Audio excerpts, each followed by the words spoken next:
Antônio? Você não tem cara de Antônio. Desculpa, eu não ouvi. Seu nome tá como Antônio. Você não tem Meu cara. primo tava usando. Hã? Meu primo tava usando, eu tô mudando aqui. Ah, tá.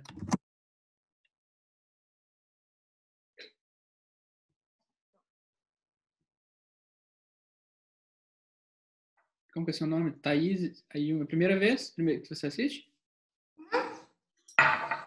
Ao vivo, sim. É, não lembrava de você. Eu sou bom de cara.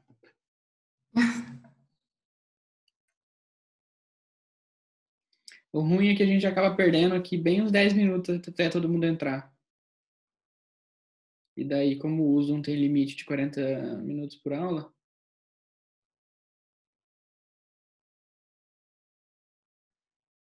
Tem que pagar pra ele não ter esse limite? tem. Então, eu até tava pensando em pagar, né?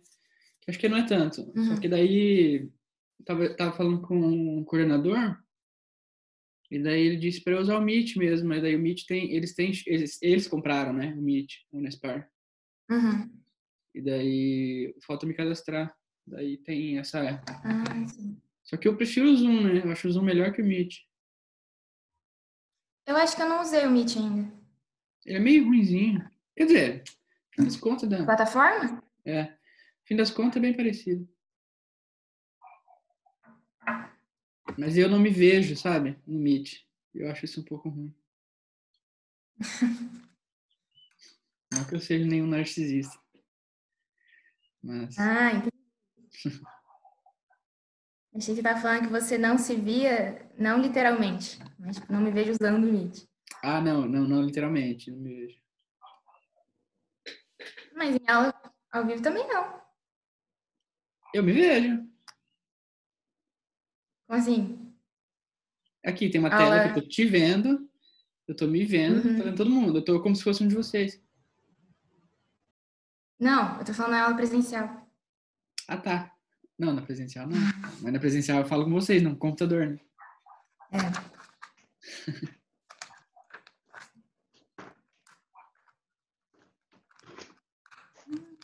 E pra esse pessoal ligar a câmera é uma dificuldade.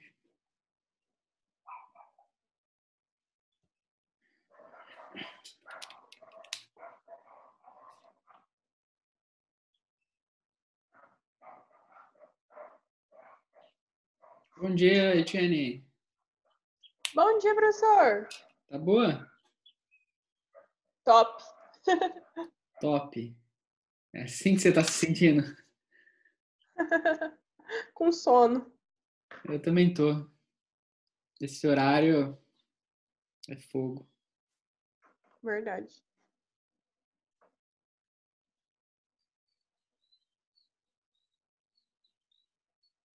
Cadê o povo, gente? Tem que ter. É 10 minutos perdido aqui. Até todo mundo entrar. Como são, acho que é para ser 2h40, né? Vai ser, é sempre 2h30, na verdade.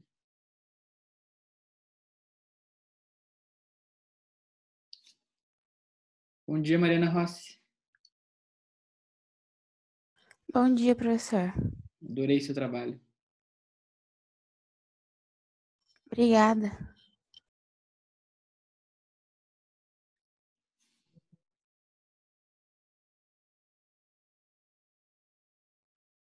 Bom dia, Caroline. Bom dia, tudo bem? Tudo e contigo? Um pouco de dor de cabeça, mas logo passa. Tá no Dorflex.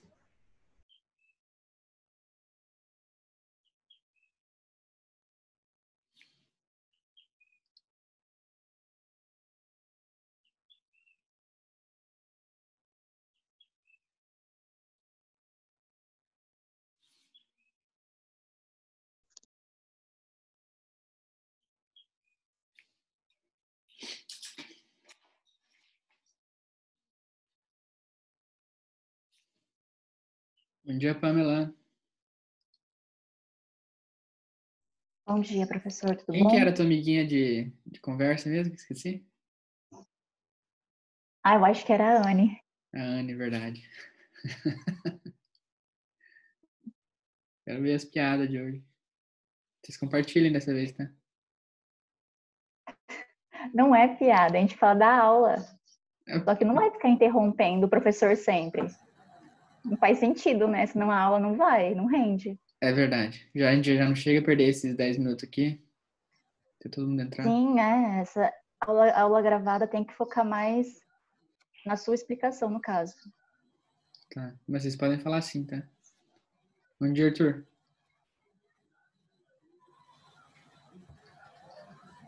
Aí a Gabriela.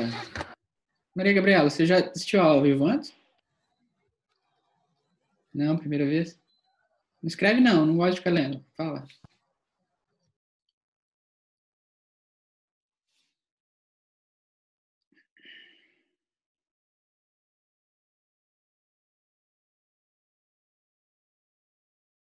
Ariane, bom dia. Bom dia.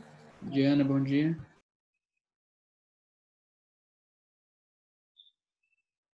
Você não tem câmera, Ariane? No computador não, só se eu baixar no celular. O aplicativo do Zoom. Bom, você que sabe. Se for necessário. Não, eu peço para ligar, mas se for muito trabalho, eu também não preciso.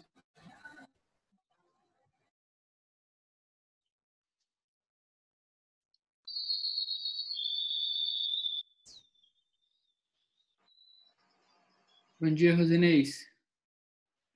Deu certo aí?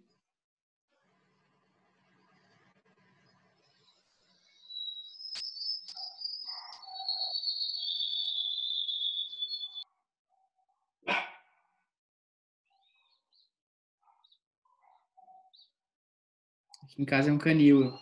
Tem uns 3, 4 cachorros.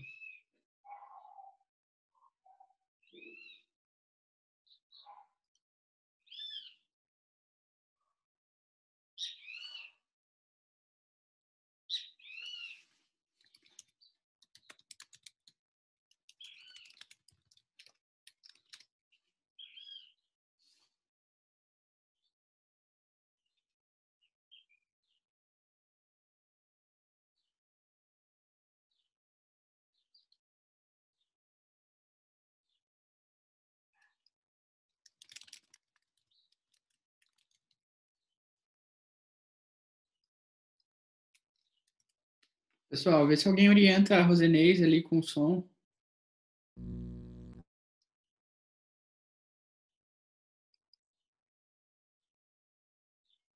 Bom dia, Anne.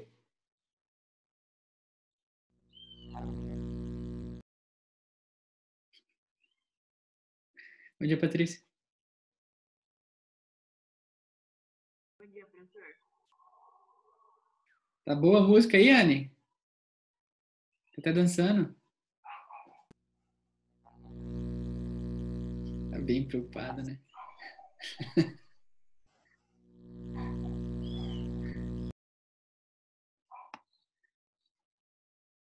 Tá, gente. Então vamos começando. Bom, eu tô preocupado com a Rosinês, a primeira aula dela. Ninguém consegue orientar ela?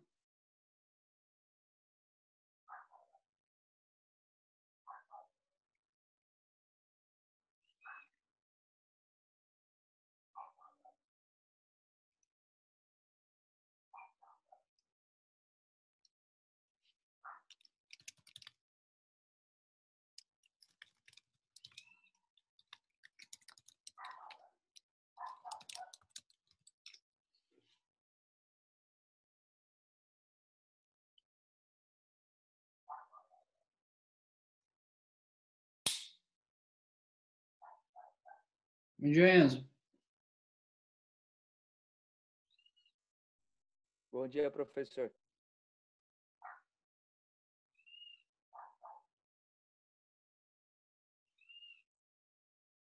Esperar só um pouquinho, ver se a Rosinês consegue. Daí a gente já começa.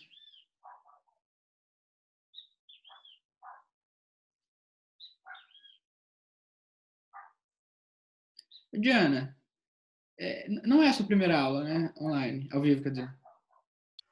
Oi, professor, bom dia, né? Não. Eu tenho mas sabe aquele rosto conhecido? Parece que eu te conheço, mas não. Acho que não, né? Eu acho que não. Talvez você tenha só um rosto conhecido. Familiar, que eu quis dizer.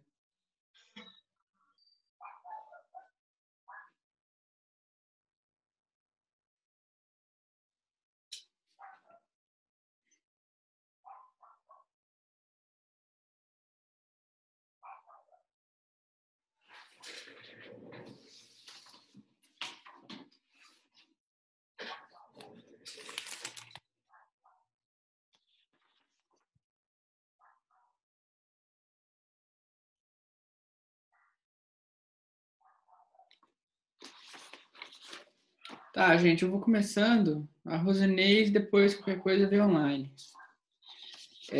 Eu trouxe um tópico bem específico para a aula hoje, então, assim, vai ser uma aula provavelmente mais curta, né? Porque a outra era o tipo de aula que poderia se prolongar até semana que vem, né? Porque a gente falava um pouquinho de tudo.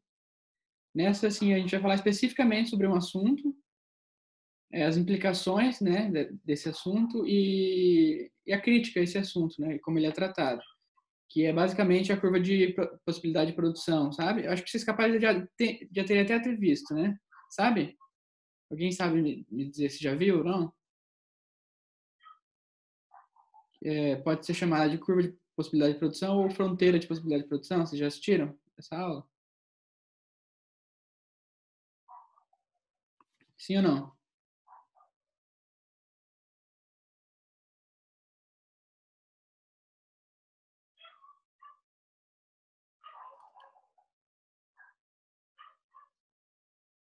Vocês podem falar quando eu perguntar.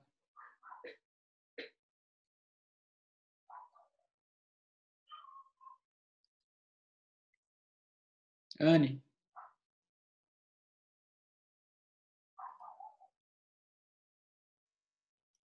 Terminou a música aí, Anne?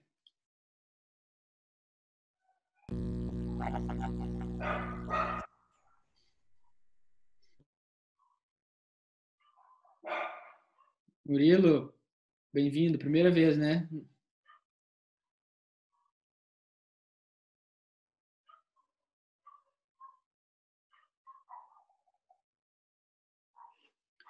Bom, então vou começar então compartilhando a apresentação com vocês.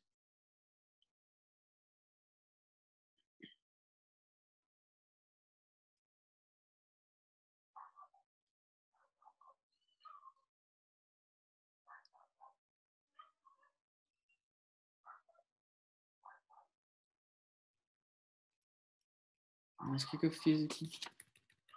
Tá. Então, ó, o tópico da aula é escassez, escolhas e custo de oportunidade, certo? Ele engloba principalmente aquela curva de possibilidade de produção, mas também as implicações, né? Isso tanto para o consumidor, quanto para a empresa e tanto para o governo, né?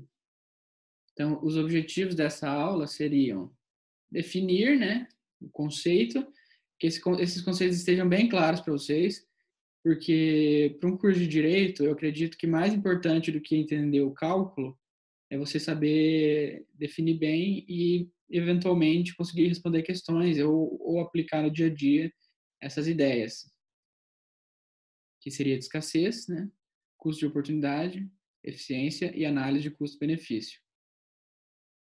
Na literatura, dependendo do livro que você pega, ele vai chamar de curva de possibilidade de produção ou de fronteira de possibilidade de produção. Só que se a gente for trazer, quando a gente traz para o lado do consumidor, né, você tem um orçamento, você tem uma restrição orçamentária, então essa curva, na verdade, ela não é uma curva de possibilidade de produção, mas uma curva de possibilidade de consumo, né? O limite dessa curva, ela é o teu limite de orçamentário, né? Identificar e explicar a diferença entre bens de capital e bens de consumo. Vocês sabem a diferença entre bem de capital e bem de consumo? Sabe alguém consegue me dar um exemplo do que é um bem de capital?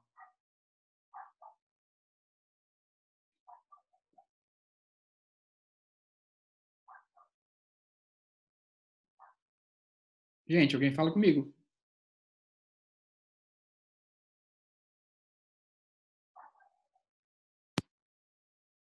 tira esse som aí, vou chamar por nome. Caroline. Caroline com dor de cabeça. Ah, eu tinha que te poupar hoje, né? Tá, então, Patrícia Okada. Okada? Oi, professor. Tá. Eu não consigo te ouvir, Patrícia. Oi? Tá me ouvindo? Tá um pouco baixo o teu áudio, mas tudo bem. Você sabe Tá que... me ouvindo? Tô bem baixinho. Patrícia, você sabe o que é um bem de capital? Não sei, professor. Arthur? Gente, é básico, né? Tá, ok. Então, chamar algo de bem, um bem de capital, um bem de consumo, vem do inglês. Eu não sei se é uma tradução grosseira que fizeram há muitos anos e a gente manteve, mas no inglês, bens, eles chamam de goods, né? Good, de bom, sabe? Good morning, sabe? Good. E não sei se foi uma tradução grosseira feita há muitos anos, a gente trouxe para o português, mas o que quer dizer, na verdade, é um produto, né? É um produto de capital. Um produto de capital pode ser pensado enquanto um notebook, por exemplo. O notebook ele pode tanto ser um bem de consumo como um bem de capital, dependendo do fim, dependendo para que você usa ele. Se você usa um notebook para trabalhar, ele é um bem de capital. Se você usa ele para ficar no Facebook, ele é só um bem de consumo, né? Se ele aumenta a tua produtividade, ele é um bem de capital. Se ele atrapalha teu dia a dia, se ele abaixa a tua produtividade, ele é um bem de consumo. Então, assim, existe uma diferença bastante clara, principalmente no âmbito da empresa, né, do investimento em bem de capital e o investimento em bem de consumo. Que daí, no caso da empresa, o bem de consumo seria um insumo, né? Os inputs, né, que no inglês. Os bens de consumo na empresa pode ser, sei lá, farinha para fazer o pão, ou milho para fazer o que você faz com milho? Farinha? Não sei. A ideia é que bem de consumo, ele é um input, ele é uma entrada que se pressupõe que ele tem, no âmbito da empresa, né? Se pressupõe que ele tem tem um resultado depois, um produto. Tá? Então, a gente diferenciar o que é e como isso se diferencia, né, nessa ideia de curva de possibilidade de produção no longo prazo. Então, assim, essa ideia de curva de possibilidade de produção, ele é um modelo específico, assim, ele foi pensado para trazer essa ideia de custo-benefício, sabe? Essa análise de eficiência, análise de custo de oportunidade. Quando eu deixo de comprar um relógio para comprar um curso de inglês, por exemplo, eu estou fazendo uma escolha no meu futuro, sei lá, né? Quando eu deixo de trabalhar, tem alguém aqui que trabalha meio período, se não me engano, ou na outra turma? A Caroline. A Caroline trabalha meio período. Quando a Caroline escolhe trabalhar meio período para fazer faculdade de manhã, ela está abrindo mão de ter um emprego em tempo integral, que provavelmente pagaria mais, né? Ou seja, o custo de oportunidade da Caroline de trabalhar meio período é esse dinheiro que ela não ganha estudando, né? Além do dinheiro que ela gasta pagando para estudar, que não é o caso da Unespar, né? Na verdade, a Unespar, enquanto instituição pública, quem paga é todo mundo, né? Mas se a Caroline fizesse uma escola particular, ela, além de não ganhar um salário em tempo integral, também estaria gastando, né? Então, o custo da Caroline não seria só o pagamento da mensalidade, mas também a não renda de um emprego em tempo integral, né? Isso seria um custo de oportunidade.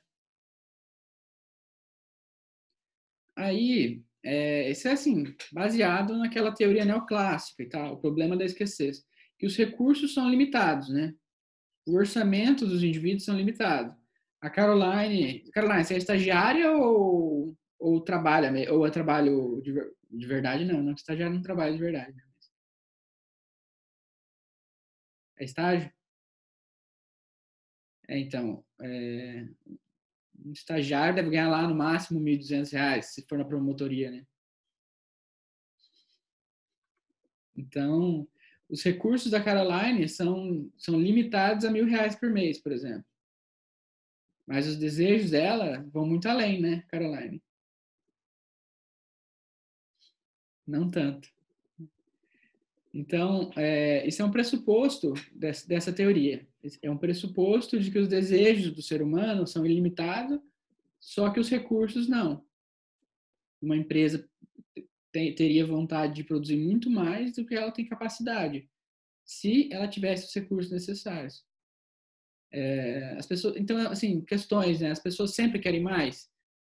As pessoas sempre querem trocar de carro. As pessoas sempre querem o novo iPhone. Você precisa de um sapato por dia, sabe? São desejos, né? Que não necessariamente tem a ver com as necessidades, certo? As empresas, assim como as pessoas, têm recursos limitados, assim como o governo. A gente teve essa discussão na primeira aula, né? Sobre as formas que o governo tem para se autofinanciar. Vocês se lembram? A minha única referência aqui é a cabeça da Caroline se mexendo para cima e para baixo. Alguém podia dizer que está vivo?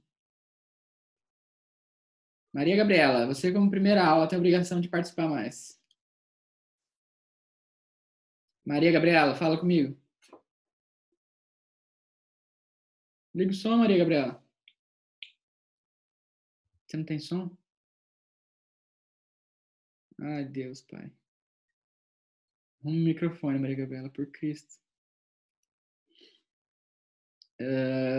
Pamela! Você lembra que a gente conversou a aula passada sobre como o governo tem as formas de se autofinanciar? Quero ver sua voz, Pamela. Oi, professor. Você lembra que a gente conversou sobre isso ou eu tô doido e conversei só com outra turma? Lembro. E O quais senhor formas eram comentou sobre essas? os tipos de impostos, não era? Impostos é O uma tipo de das formas. receita, isso. É uma das formas de o governo obter receita. Qual mais? Vamos lá? Eu lembro os tipos de impostos sobre a receita que você comentou. Tem o ICMS no âmbito estadual, tem o Isso. IPI no âmbito federal, etc. Então, assim, o governo tem... Nossa, o governo tem basicamente 3 formas de se autofinanciar, que são os impostos, que são a venda de títulos públicos e a emissão de moeda. Né? A emissão de moeda é simplesmente imprimir papel, né? Que é uma atitude já não feita, né? E criar imposto é algo bastante impopular. Então, via de regra, o governo se financia, ele aumenta o seu limite orçamentário a partir da emissão de títulos. Eu comentei com vocês sobre a emissão de títulos. Enzo.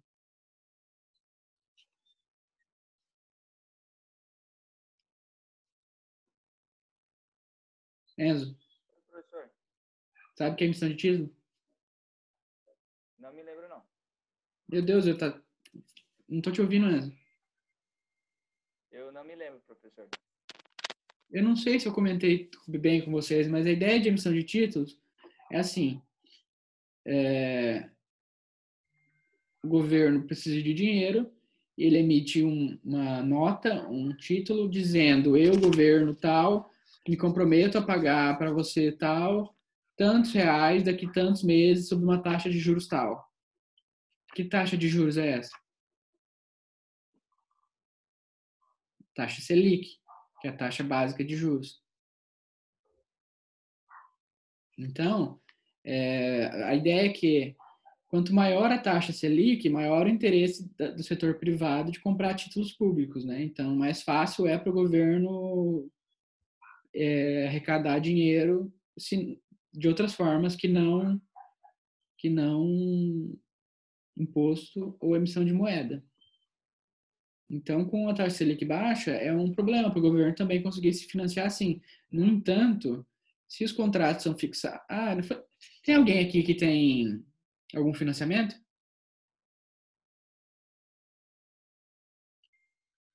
Ninguém tem um carro financiado, uma casa? Caroline, tem uma casa financiada? Ai, quem me dera, né, professor? Bom, isso é mais coisa de adulto, né? A Caroline ainda não tem cara de ser muito adulta. No bom sentido. Tô dizendo que você tem cara de nova, Caroline. A Anne mora com os pais. Diana? Tudo bom, Diana? Diana, você mora com seus pais? Você tem uma bis? Não tem um carro? Não. Ninguém tem um carro? Ou ninguém tem nada financiado? Nossa, que Não, pessoal. professor. Não, ninguém. Nossa, pessoal muito organizado financeiramente. Tá, então assim, o pessoal, por exemplo, quando decide casar e tem, sei lá, 100 mil reais. Aí ele fala, pá, 100 mil reais eu não consigo comprar um apartamento. Então vai lá e financia. Quando você vai fazer um contrato de financiamento, esse contrato ele pode variar muito, né? Você pode estabelecer uma taxa de juros fixa, né? Que você fazer um contrato de 20 anos de financiamento, essa taxa de juros vai ser a mesma até acabar o contrato. Ou você pode fazer um contrato com taxa de juros variável. O que essa taxa de juros pode variar é inesperado, né? Então, por isso, a maioria dos contratos são feitos em taxa de juros fixa. Mas não é sempre o caso do governo. O governo, via de regra, quando ele emite títulos, ele emite com base na taxa Selic. E a taxa Selic pode variar para cima ou para baixo. Como ela tem variado para baixo? Vocês sabem o que é a taxa Selic?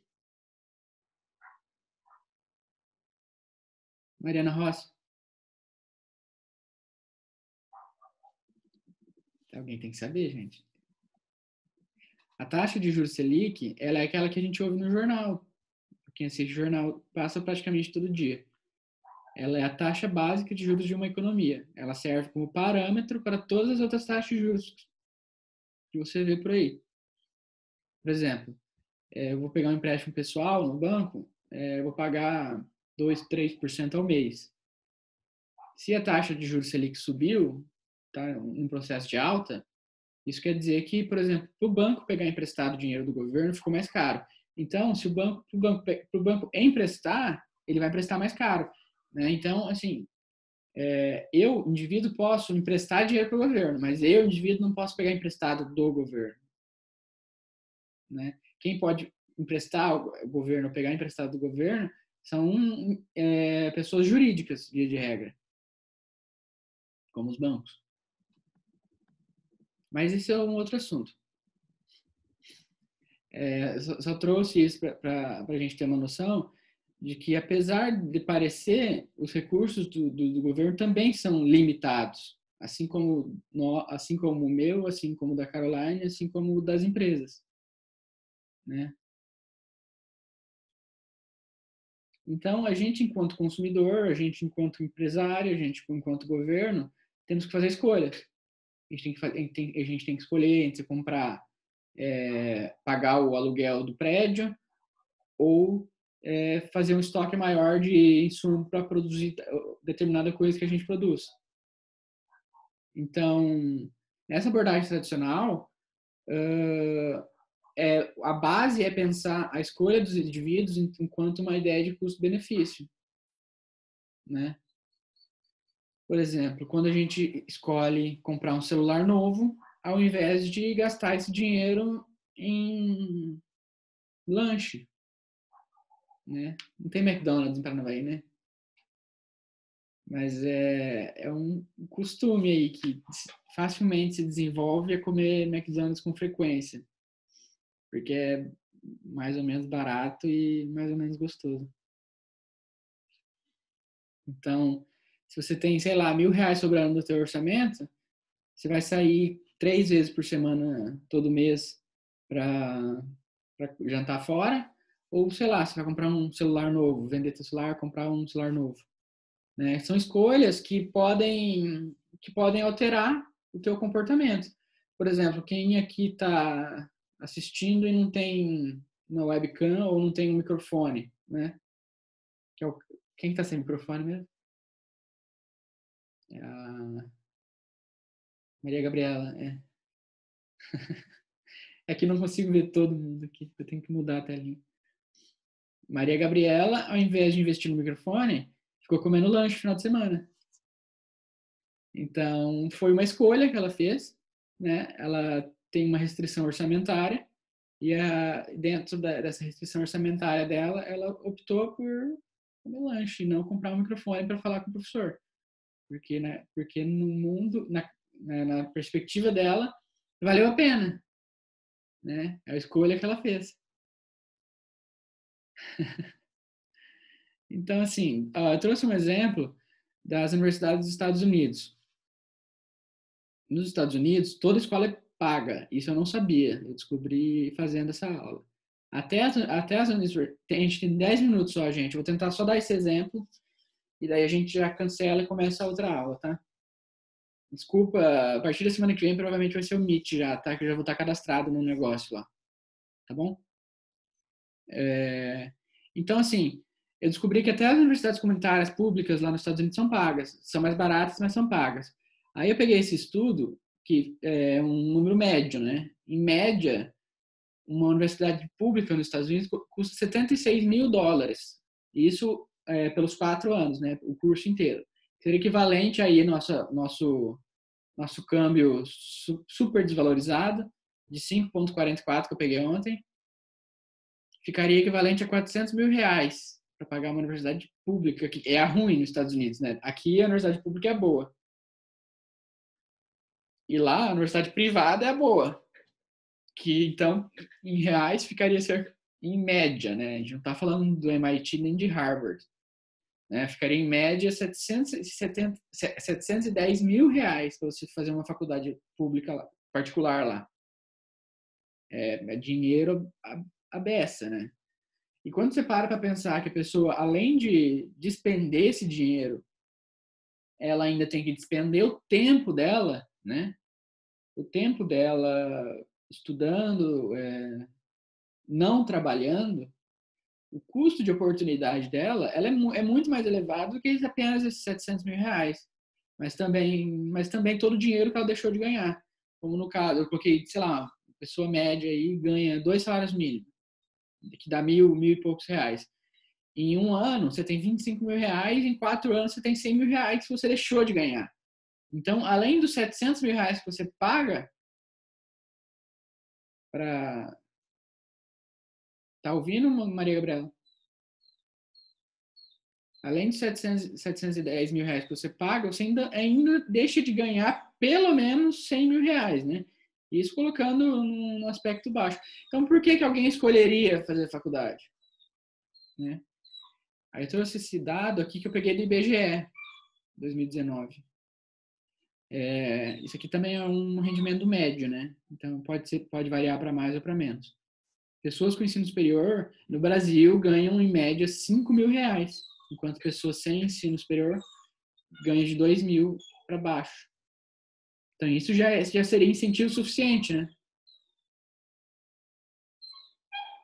Mas não se animem, né? Porque um advogado recém-formado no escritório vai ganhar R$1.000. Tenho vários amigos advogados recém-formados que ganham uns milão lá. Mas início de carreira, né? Meu cachorro tá chorando ali fora. Não sei se vocês conseguem ouvir. Antes de terminar, a gente tem 5 minutos aqui. Eu trouxe o caso da Sony. A Sony, quem é um pouquinho mais antigo, lembra do Sony Vaio, que era um notebook que na época era o melhor de todos, assim. Sony Vaio era um baita computador. Ainda existe, na verdade, mas em 2010 a Sony notou que havia essa tendência do aumento do uso dos smartphones. Em 2010 eu não tinha um smartphone, acho que meu primeiro smartphone foi 2013, 2014. Acho que só fiz WhatsApp em 2015. Então, a Sony já anteviu isso e prevendo, né, fazendo escolhas sobre onde alocar os recursos da empresa, ela optou por vender a divisão de computadores dela e investir esses recursos não sei onde.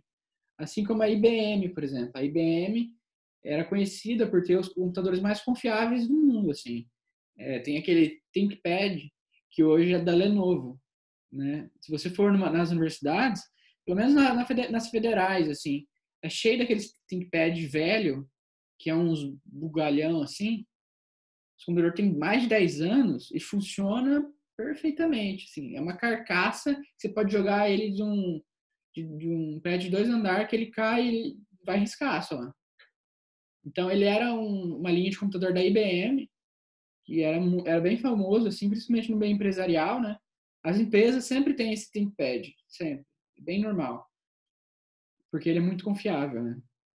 E a IBM acabou vendendo também esse setor de computadores para a Lenovo, que é uma empresa chinesa. Então, assim como a Sony, o que aconteceu com a IBM? Ela optou por direcionar esses recursos que são limitados para outra coisa. Não sei o que. Agora, para finalizar, o caso do governo, por exemplo. Esse aqui, talvez você está conseguindo ver essas figuras?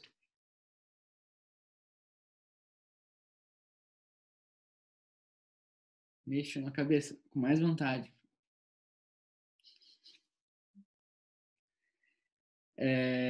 Aqui eu peguei essa segunda figura eu peguei num site chamado Politize, um site bem bom. Vocês vão acabar conhecendo com o tempo.